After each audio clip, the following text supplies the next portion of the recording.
In Osun State, a coalition of civil society organizations has called on the Inspector General of Police, Usman Alkali Baba, to review his deployment of officers to the state governor-elect in the interest of peace.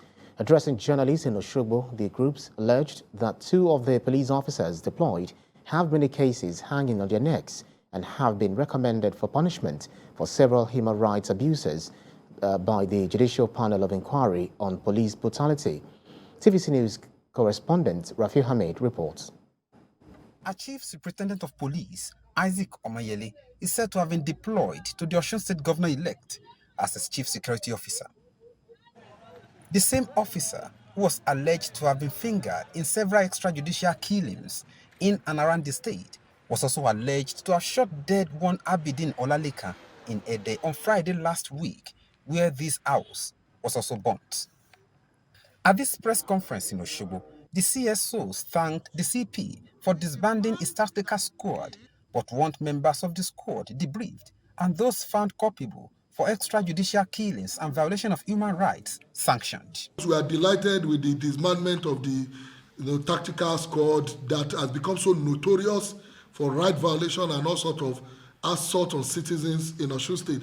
The CSOs decry unnecessary loss of lives and destruction of property, which is now creating fear among residents.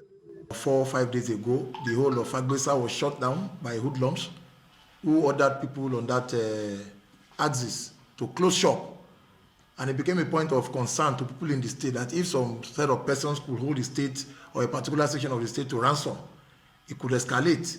We demand that the police and other security agencies in the state collaborate to immediately arrest and bring to justice all known and unknown members of the violent groups responsible for the killings in the state.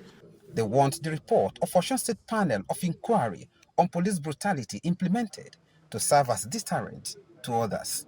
Judicial Panel on Police Brutality, popularly called NSAS. The report is in the public domain.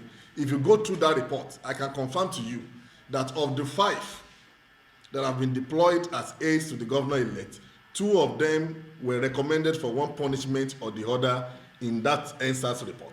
So it becomes an issue of concern to us.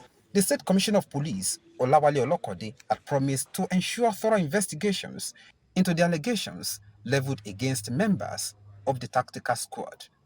In the last 3 weeks, insecurity seems to have assumed an alarming dimension in Osun State. No fewer than 6 persons, including 2 non-state actors, were said to have lost their lives. Residents want governments and security operatives to be alive to their responsibilities if Osun must continue to sustain our status as the most peaceful state in Nigeria. Rafi Hamid, TVC News, Osogbo.